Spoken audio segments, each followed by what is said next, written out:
जो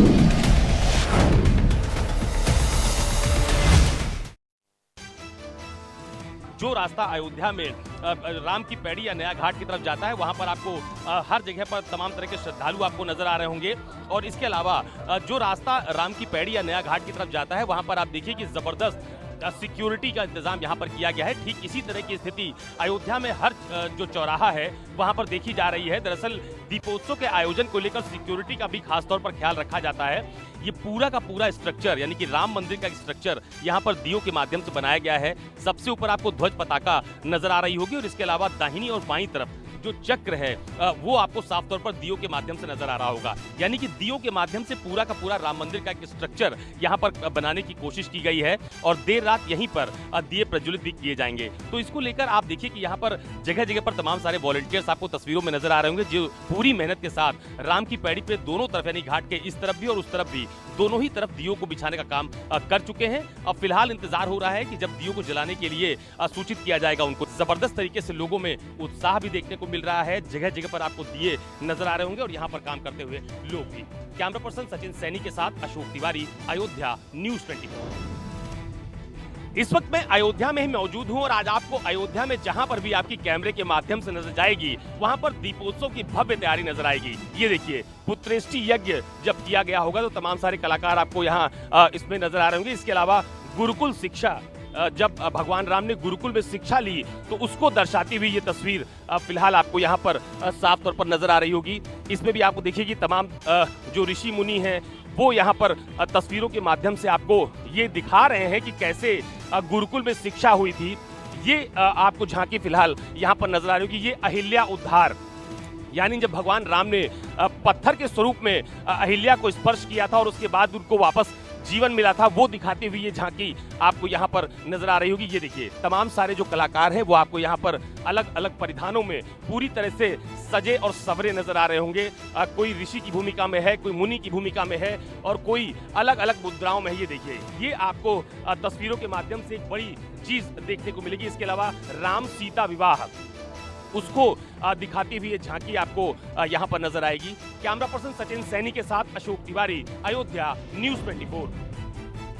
मध्य प्रदेश विधानसभा चुनाव से ठीक 6 दिन पहले बीजेपी ने अपना संकल्प पत्र जारी कर वादों को जनता के सामने रखा है। इसमें खास तौर पर लाडली बहना, इसके अलावा छात्राओं और किसानों को भी ध्यान में रखकर ये संकल्प पत्र बनाया गया है, जिसमें लाडली बहना को सरकार पहले से ही 1250 रुपये महीने दे रही थी, लेकिन उनको अब आवास देने की बात भी ये कही गई है। जो स्कूली छात्राएं हैं 12वीं तक की, उनको साथ में उनको भी स्कूटी देने के साथ साथ जो योजना चल रही थी, उसके अलावा छात्राओं को पीजी तक की जो शिक्षा है वो फ्री में देने की बात संकल्प पत्र में कही है। इसके अलावा महिलाओं को 450 रुपये में गैस सिलेंडर का वादा भी किया गया है। किसानों के लिए खासतौर पर गेहूं पर 2700 रुपये, धान खरीदी पर 3100 रुपये प्रति क्विंटल का खरीदने का भी वादा किया गया है। किसानों को फोकस किया गया है। साथ में यूथ को 10,000 रुपये तक का स्टाइपेंड। बीजेपी ने दिवाली पर जनता को एक बड़ा संदेश देने की कोशिश की है इस संकल्प पत्र के जरिए। कैमरा पर्सन कमलेश व्यास के साथ विपिन श्रीवास्तव, न्यूज़ 24 भोपाल। उत्तराखंड समान नागरिक संहिता लागू करने वाला पहला राज्य बनने की ओर अग्रसर है। रंजना देसाई की अध्यक्षता वाली कमेटी की रिपोर्ट तैयार है और अगले हफ्ते विधानसभा का सत्र बुलाया जा रहा है। सूत्रों ने बताया कि उत्तराखंड अगले सप्ताह समान नागरिक संहिता लागू करने वाला देश का पहला राज्य बनने जा रहा है। उन्होंने बताया कि न्यायमूर्ति रंजना देसाई के नेतृत्व में गठित एक समिति अगले कुछ दिनों में मुख्यमंत्री पुष्कर धामी को एक रिपोर्ट सौंपेगी। दिवाली के अगले सप्ताह उत्तराखंड विधानसभा का विशेष सत्र बुलाया जाएगा, जब समान नागरिक संहिता विधेयक पारित किया जाएगा, जिससे इसे कानूनी दर्जा दिया जा सके। इस साल जून में समान नागरिक संहिता मसौदा समिति के सदस्य और सुप्रीम कोर्ट की सेवानिवृत्त न्यायाधीश रंजना प्रकाश देसाई ने कहा कि उत्तराखंड के लिए समान नागरिक संहिता का मसौदा तैयार हो चुका है और जल्द ही इसे राज्य सरकार को सौंप दिया जाएगा। सूत्रों के मुताबिक उत्तराखंड के नक्शे कदम पर चलते हुए गुजरात भी 2024 में लोकसभा चुनाव से पहले समान नागरिक संहिता लागू करने की तैयारी कर रही है। रमन कुमार, दिल्ली, न्यूज़ 24। आचार संहिता लगने के साथ ही जब जोधपुर से केंद्रीय मंत्री गजेंद्र सिंह शेखावत को मुख्यमंत्री अशोक गहलोत के सामने उम्मीदवार बनाकर उतारने की खबरें सामने आने लगी थी, तभी से बीजेपी का यह रणनीति सामने आने लग गया था कि इस बार सभी मजबूत कांग्रेस के प्रत्याशियों के खिलाफ वह दमदार उम्मीदवारों को खड़ा करेगी। तब तक कांग्रेस भी संभल चुकी थी और दोनों ही पार्टियों की सूची जारी होने के साथ ही एक दूसरे के सामने मजबूत दावेदार भी नजर आए। यही कारण है कि बीजेपी और कांग्रेस ने कई बड़े नेताओं को अपना स्टार कैंपेनर तो बना दिया, लेकिन वे अपने इलाके से बाहर निकल ही नहीं पा रहे हैं क्योंकि उनके सामने मजबूत बीजेपी का या कांग्रेस का उम्मीदवार खड़ा है। साथ ही इन दोनों ही राजनीतिक दलों के बागी उम्मीदवारों ने भी इन दोनों ही पार्टियों के प्रत्याशियों के गुना और भाग को भी पूरी तरह गड़बड़ा कर रख दिया। महाराष्ट्र के उप मुख्यमंत्री अजित पवार ने शुक्रवार के दिन देश के गृह मंत्री अमित शाह से मुलाकात की है। उनके साथ प्रफुल्ल पटेल और सुनील तटकरे भी मौजूद थे। बताया जा रहा है कि अजित पवार ने यह मुलाकात मराठा आरक्षण और लोकसभा चुनाव की तैयारियों को लेकर की है। इतना ही नहीं, चुनाव आयोग में एनसीपी के अधिकार को लेकर जो मामला चल रहा है, इसकी भी जानकारी अजित पवार ने अमित शाह से साझा की है। इसके बाद से ही अटकलें लगाए जा रहे हैं। अटकलों के बीच अजित पवार गुट के नेता और मंत्री धर्मराव बाबा आत्रम ने कहा है कि हमारी पूरी कोशिश है कि पवार परिवार एक साथ आ जाए। ऐसे में अब सवाल उठने लगा है कि क्या अब भी अजित पवार की ओर से चाचा शरद पवार को मनाने की कोशिश चल रही है। कैमरामैन विनोद सिंह के साथ Rahul Pandey, news 24, Mumbai. Land for job मामले में लालू प्रसाद यादव और उनके परिवार की मुश्किलें कम होने का नाम नहीं ले रही हैं। लैंड फॉर जॉब मामले में ईडी ने इस पूरे मामले में एक बड़ी गिरफ्तारी करते हुए तेजस्वी यादव और लालू परिवार के करीबी अमित कात्याल को आज ईडी ने गिरफ्तार कर लिया है। ईडी के अनुसार कात्याल राष्ट्रीय जनता दल और लालू यादव के करीबी सहयोगी हैं और वो इन्फो सिस्टम प्राइवेट लिमिटेड के पूर्व निर्देशक भी रह चुके हैं। अमित एक व्यवसायी है और एके इन्फो सिस्टम के प्रमोटर भी यह रह चुका है। यह कंपनी में जमीन के बदले नौकरी के मामले में मनी लॉन्ड्रिंग में शामिल था। इसी आरोप में ईडी ने आज इसे गिरफ्तार किया है। कात्याल और एके इन्फो सिस्टम जमीन घोटाले में ईडी और सीबीआई की जांच के दायरे में बहुत लंबे समय से था। ईडी के अनुसार कात्याल लालू प्रसाद यादव का करीबी है और इसके साथ साथ लाभार्थी भी इन्फो सिस्टम प्राइवेट लिमिटेड का यह रह चुका है। कैमरामैन साहिल अंसारी के साथ दीपक दुबे, न्यूज़ 24, दिल्ली। मुंबई से सटे ठाणे के मुंब्रा में आज तनाव बढ़ने के आसार हैं। शिवसेना के दोनों गुट आमने सामने आ सकते हैं। पुलिस ने सतर्कता बढ़ा दी है। दरअसल उद्धव ठाकरे और संजय राउत आज मुंब्रा में दौरा करने वाले हैं। मामला ये है कि वहां पर 22 साल पुरानी एक शिवसेना की शाखा को लेकर उद्धव ठाकरे गुट और शिंदे गुट में विवाद था। लेकिन बताया जाता है कि कुछ दिन पहले एकनाथ शिंदे गुट के नेताओं ने बुलडोजर ले जाकर उस शाखा को जमींदोज करा दिया। इसके बाद वहां पर शिंदे गुट ने नई शाखा बनाने के लिए भूमि पूजन भी किया है, लेकिन अपने नेताओं और अपने कार्यकर्ताओं का मनोबल बढ़ाने के लिए आज उद्धव ठाकरे उस शाखा पर जा रहे हैं। यही कारण है कि दोनों के कार्यकर्ता आमने सामने आ सकते हैं, इसलिए पुलिस ने वहां पर अभी से भारी बंदोबस्त किया है। दिलीप आवरे के साथ इंद्रजीत सिंह, न्यूज़ 24, मुंबई। इस वक्त हम मौजूद हैं समाजवादी पार्टी कार्यालय में और मेरे ठीक बाईं तरफ की तस्वीर मैं आपको दिखाना चाहूँगा। यहाँ पर अखिलेश यादव यहाँ पर मौजूद है मंच पर और आप देख रहे होंगे कि यहाँ पर खजांची जो नोटबंदी के दिन जन्म हुआ था उसका यहाँ पर हर साल जन्मदिन मनाया जाता है। लेकिन इस बार अखिलेश यादव ने कहा मध्य प्रदेश में चुनाव होने की वजह से हम यहाँ पर उसका जन्मदिन नहीं मना पाए थे उस तारीख में, लेकिन हम बाद में मना रहे हैं। और ये तस्वीरों में आप देख रहे होंगे जो अखिलेश यादव के ठीक सामने ये बढ़िया कोट पैंट में जो खड़े हुए हैं, इनका नाम खजांची है और इनका यहाँ जन्मदिन मनाया जा रहा है। तमाम नेता जो स्टेज पर पहुंचे हैं उसको बधाई देने के लिए कोई लिफाफा दे रहा है, कोई अपने अपने तरीके से उसको उपहार भी दे रहा है। साथ ही अखिलेश यादव ने सरकार पे तंज भी कसा है कि जब नोटबंदी की गई थी वो तब ये कहा गया था कि आतंकवाद खत्म होगा, आतंकवाद की कमर टूटेगी, भ्रष्टाचार खत्म होगा, लेकिन ऐसा कुछ नहीं हुआ। अमीर और अमीर हो गए, गरीब और गरीब हो गया। कैमरा पर्सन धर्मेंद्र साहू के साथ मनोज पांडे, लखनऊ, न्यूज़ 24। समाजवादी पार्टी के नेता आजम खान की मुश्किलें कम होने का नाम नहीं ले रही हैं। प्रशासन ने आजम खान के स्कूल के साथ ही समाजवादी पार्टी के कार्यालय को भी सील कर दिया है। सपा सरकार के दौरान रामपुर में तोपखाना रोड पर स्थित शिक्षा विभाग के भवन को आजम खान के ट्रस्ट को पट्टे पर दिया गया था। चौंकाने वाली बात यह थी कि यह भवन सिर्फ 100 रुपए पर ही दे दिया गया था। जौहर ट्रस्ट ने शर्तों का उल्लंघन करते हुए सरकारी जमीन पर निजी रामपुर पब्लिक स्कूल खोला और संबंधित भवन में ही दारुल अवाम के नाम से समाजवादी पार्टी का कार्यालय भी खुलवा दिया। मामले की रिपोर्ट डीएम ने शासन को भेजी तो पिछले दिनों योगी आदित्यनाथ की कैबिनेट ने इस लीज को निरस्त कर दिया।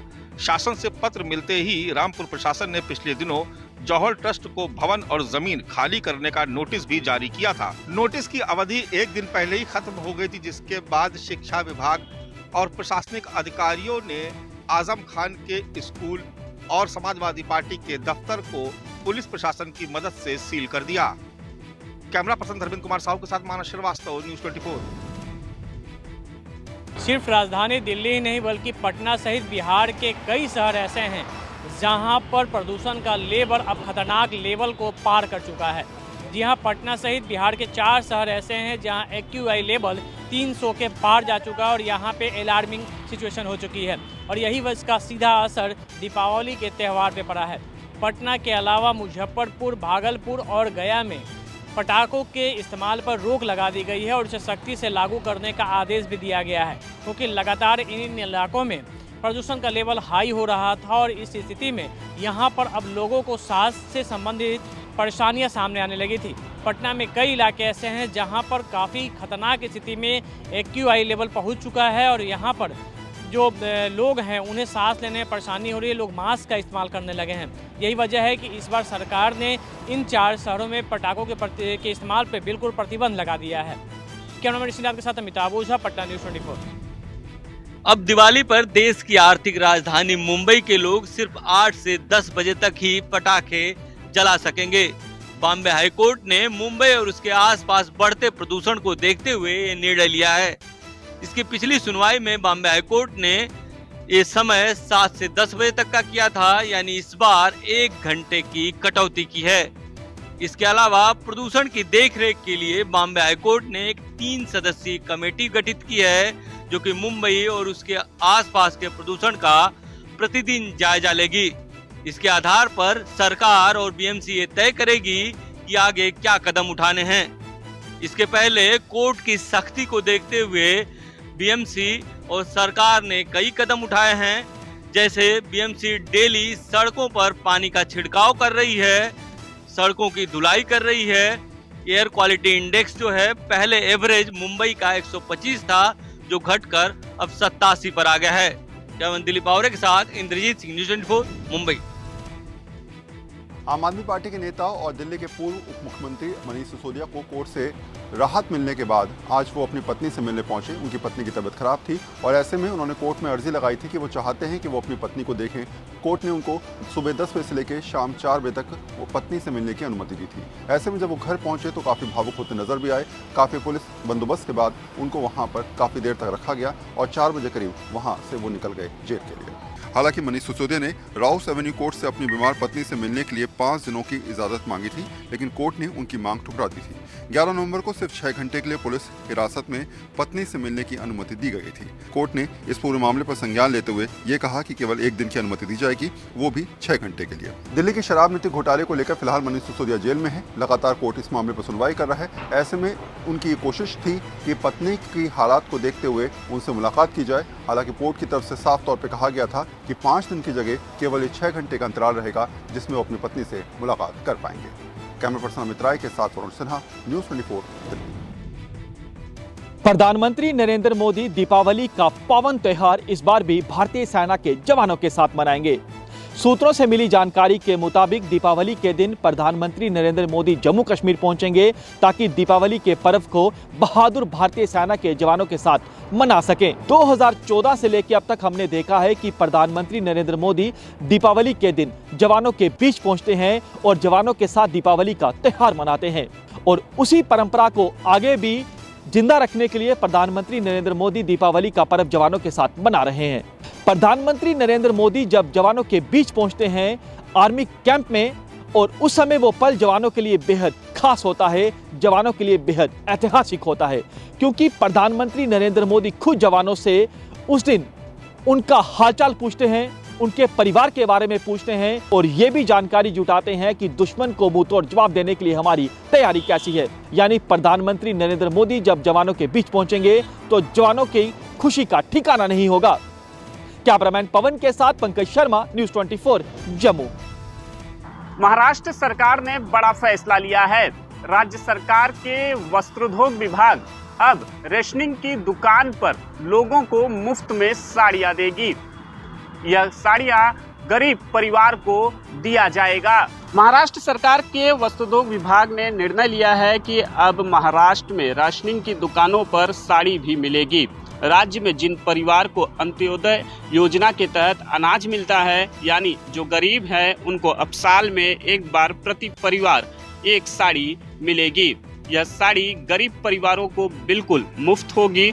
इस एक साड़ी की कीमत इस साल के लिए 355 रुपए निर्धारित की गई है, जो राशन की दुकानों पर भेजा जाएगा और जब सरकार समय निर्धारित करेगी तब साड़ी को बांटा जाएगा। कैमरामैन विनोद सिंह के साथ राहुल पांडे, न्यूज़ 24 मुंबई।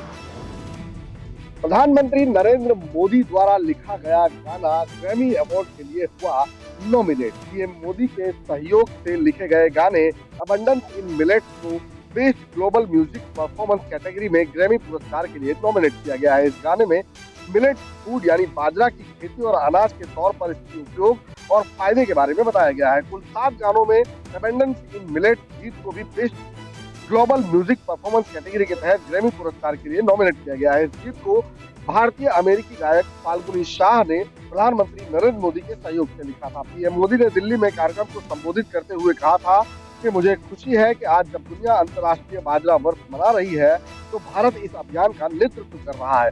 गौरतलब है कि मोदी सरकार की ओर से मोटे अनाज यानी मिलेट को बढ़ावा देने के लिए कई प्रयास किए जा रहे हैं। Cameraman Surendra Singh, Ahmedabad, news 24। बॉलीवुड अभिनेत्री रश्मिका मंदाना के फेक वीडियो के मामले में दिल्ली पुलिस की साइबर सेल ने एफआईआर दर्ज कर ली है।